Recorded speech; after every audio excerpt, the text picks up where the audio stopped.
Hello, welcome to On Air. I'm Klara Syrewicz.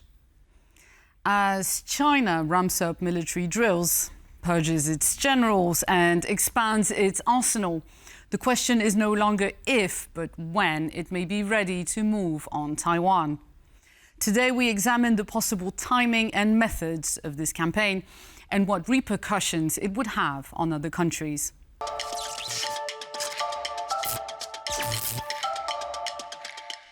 How close are we really to an armed conflict over Taiwan? A Pentagon report from December points to 2027, the PLA's centenary target, when China aims to be ready to counter US forces in the Asia-Pacific and coerce Taiwan into talks on Beijing's terms. But even now, China is a growing military threat. Its navy is already larger than America's, churning out ships, jets, drones and missiles. By 2030, its nuclear arsenal could reach 1,000 warheads, double its 2023 total. Taiwan's president has pledged to raise defense spending to 5% of GDP by 2030, but so far the parliament is blocking his plan.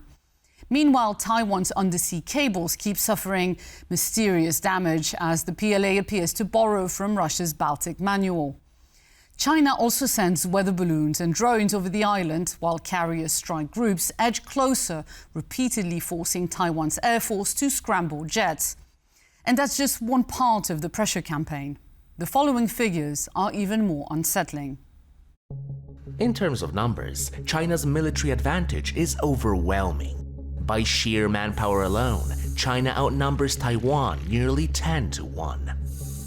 When it comes to jet fighters, it's a 5-1 advantage. The Navy is no different. Beyond their overwhelming advantage, China also fields 3 aircraft carriers. Chinese drills around Taiwan have become routine. Year by year, their scale and frequency keep growing. The goal is simple: to intimidate Taiwan and ramp up pressure. From ballistic missiles flying directly over Taipei after Nancy Pelosi's 2022 visit, through massive exercises in 2024 carried out without any official announcement, to the broadest war games yet, Justice Mission 2025. Beyond these military maneuvers, China has recently mobilized, on 2 separate occasions, thousands of commercial vessels for military operations aimed at imposing maritime blockades. In December, around 2,000 civilian ships formed 2 formations, each stretching roughly 290 miles. Then, in January, a group of 1,400 cutters formed a 200-mile structure. That's why Taiwan is pursuing its biggest military modernization in years, with a budget of approximately $40 billion, and much of the hardware purchased in the United States. The plan includes the acquisition of 200,000 drones of various types, including air and sea kamikaze drones, the development of the T-Dome, a multi-layer air defense system, 82 HIMARS rocket launcher systems, 70 Javelin anti-tank systems, and 24 TOW-2B systems. Despite being approved by the government in November 2025, the financial package is still awaiting final sign-off.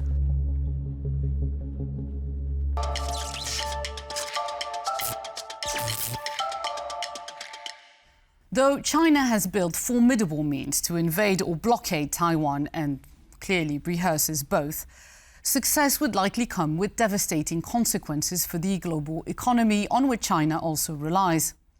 Taiwan is a critical technological hub, and any disruptions to its supply chains would affect more people than we imagine. Trump has demanded Taiwan move 40% of its chip industry to the US using tariffs and security threats. But even with the best of intentions, that would take years. This is precisely why the island is so central to both major powers, and there is no fast workaround. Modern markets like to think of themselves as resilient and flexible. We have international exchanges, supply chains, and technologies that, at least in theory, can be built and replicated almost anywhere. And yet, at the heart of this global puzzle lies one little island that's more critical to all of these capabilities than we care to admit. That island is Taiwan. Taiwan has a leadership position in chip design, chip manufacturing, but also in packaging and testing. So the unique thing about Taiwan is you find a complete ecosystem, very much concentrated. Contrary to often repeated simplifications, it is not just one of many microchip manufacturers. Taiwan is now responsible for over 60% of global semiconductor production. By comparison, the United States currently manufactures about 12% of global microchips, as does Europe, whose share is around 12 to 13%. The American security doctrine increasingly treats semiconductors as a strategic resource, comparable to energy or critical raw materials. That's why the US is investing billions in rebuilding its own factories. But the goal isn't to immediately replace Taiwan. It's to reduce the scale of dependence, which can't be avoided in the short and medium term. Supply chain shortage risk can be really controlled within a day. That's the advantage of Taiwan. It's not easy to find any other place in over the world has the seamless character or seamless mature of the supply chain in this industry. I think short term, within 3 to 5 years, I don't think this kind of advantage will be changed. Taiwan's manufacturing capabilities are crucial to the entire West. Its microchips are used by thousands of companies around the world, from tech giants to car manufacturers to defense and telecommunication companies. Virtually every major Western technology company is dependent, to a greater or lesser extent, on Taiwanese semiconductors. Without them, smartphones, cloud servers, AI systems, 5G networks, and modern industrial electronics would not work. That's why the West is so concerned about supply chain resilience. Not because Taiwan is easy to replace, but because the world desperately needs alternatives. Taiwan's future is a matter of concern for the whole world. Thanks to this particular industrial concentration, it is both protected and coveted by greater powers. If the microchip is a symbol of the 21st century, Taiwan remains its quietest but most important producer.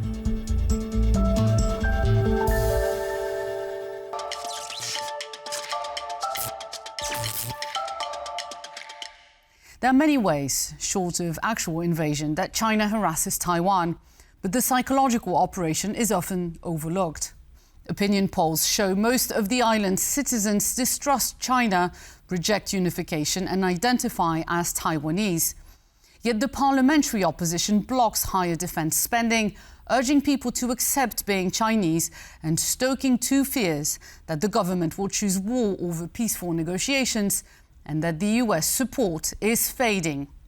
Unsurprisingly, Beijing amplifies this message using everything from AI-generated Taiwanese girls expressing their desire to rejoin the mainland to charm offensives through intimidation. Every influence card is on the table. In Taiwan, fighter jets and naval drills are not the only tools China uses to intimidate the island it claims as its own.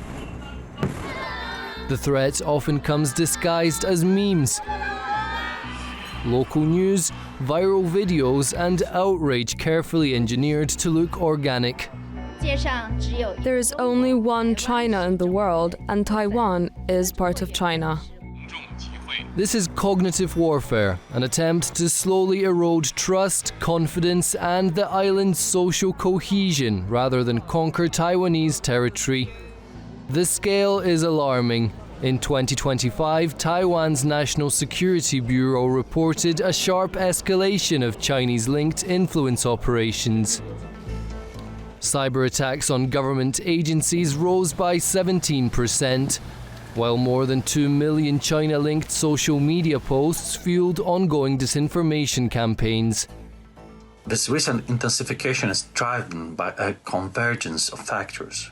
Taiwan's electoral cycles, growing coordination between Taiwan and its international partners, and Beijing's desire to test thresholds of response without triggering open confrontation.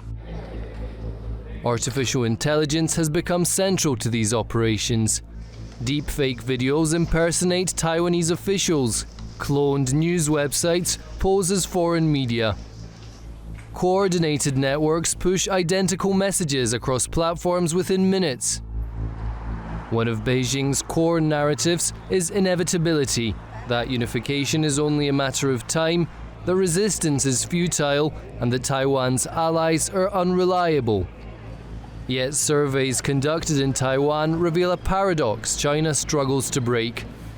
While Taiwanese society is fully aware of the military threat, a clear majority continues to reject unification and believes the island is capable of resisting coercion. Public opinion research shows that strong awareness of disinformation and sustained confidence in democratic institutions. So civil society, independent media and government bodies cooperate actively to expose false narratives and respond quickly. As a result, the impact of these operations remain limited. They can cause short-term disruption and overload the information space, but they have failed to produce lasting shifts in public attitudes or political alignment. These influence operations don't stop at Taiwan's borders. Beijing is also working to prepare its own population for a potential conflict. Through education, popular culture, and relentless repetition in state media, reunification is framed not as a political option, but as a historical mission and moral obligation. Any Taiwanese resistance is portrayed as a result of illegitimate foreign interference rather than the will of the island's people. The real battlefield is not Taiwan's territory, but perception itself. Cognitive warfare aims to make coercion feel normal and surrender seem inevitable, long before the first shot is fired.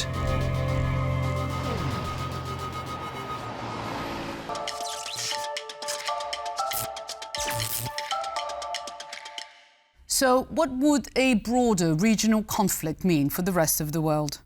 Taiwan, like Ukraine and other middle powers, to borrow Mark Carney's term, faces two global bullies, and many doubt it could hold out without help. Neighbouring states like Japan and the Philippines would find neutrality difficult, raising the question of whether Australia, the United States and the EU would also be drawn in. In a world of solidifying spheres of influence, a conflict spillover is just round the corner. From Europe to Asia, global power dynamics are shifting. A world in which powerful states increasingly pursue their interests unconstrained by old rules is emerging. At this year's World Economic Forum in Davos, Mark Carney put that reality in stark terms. Great powers can afford for now to go it alone. They have the market size, the military capacity, and the leverage to dictate terms. Middle powers do not. But when we only negotiate bilaterally with a hegemon, we negotiate from weakness. We accept what's offered. We compete with each other to be the most accommodating. This is not sovereignty. It's the performance of sovereignty while accepting subordination. What is correct in the Prime Minister's Carney observation is that we are moving towards a more polarized world which is dominated by great power. He also used another line by Thucydides saying the strong do what they can and the weak suffer what they must. As Russia's war in Ukraine reshapes European security architecture, Beijing's ambitions in East Asia are causing alarm in capitals from Japan to Australia. Nearly half of the world's maritime commerce moves through these waters. Conflict there would disrupt global supply chains with economic impacts far exceeding those seen during the COVID pandemic and the 2008 financial crisis. China is trying in a number of fronts to infiltrate European strategic infrastructure, from rail in Germany to ports all over in France, the Netherlands, and Germany. The most important Mediterranean port in Greece is owned mostly by the Chinese. So the Chinese are here. Washington is shifting its focus towards the Indo-Pacific. It can try to compete, but it cannot contain China. And China is likely to overtake the US in many ways. So the US is forming alliances using military, political, and economic resources in the region, forming alliances from Japan to Southeast Asia, and so on and so forth. So I expect the US to continue to do that, and for that reason, it cannot really put as many resources in our region as it used to. That leaves Europe facing a strategic choice: deepen transatlantic cooperation or hedge its bets. If you want to be more deterrence or stronger deterrence against China in the Pacific, we need to look at what's happening here and help our allies not only defend against Russia, but come up with a clear EU-United States cooperative policy on how we're going to deal with China in Europe and in the transatlantic relationship. At the same time, senior policymakers argue that Europe must take on more responsibility for its own security as the US prioritizes its interests. International order is changing, and China is becoming much stronger and dominant, overtaking the US in many ways. So I think we should probably hedge and try to rely on multiple partners, not just the US, but also the EU and in certain places, especially economically, with other countries as well, not excluding China. Economic leverage, like access to the EU single market, could be used as a tool of deterrence, just as sanctions were deployed against Russia. There are lots of countries and in the global south who are taking now initiatives. So it goes beyond also the BRIC states. So the global south, we should not ignore what the global south is doing. The old binary of East versus West is giving way to a more complex, unpredictable system.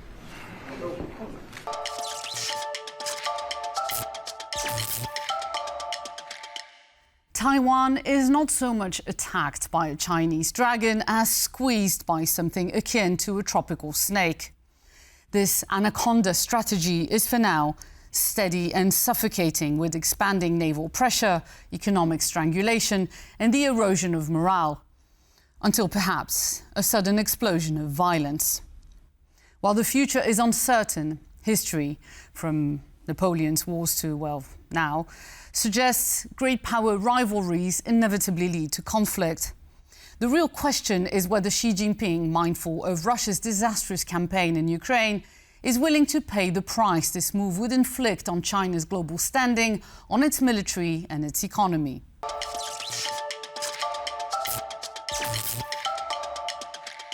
I hope you enjoyed tonight's programme and that you'll join us again next week. Have a great evening and see you soon.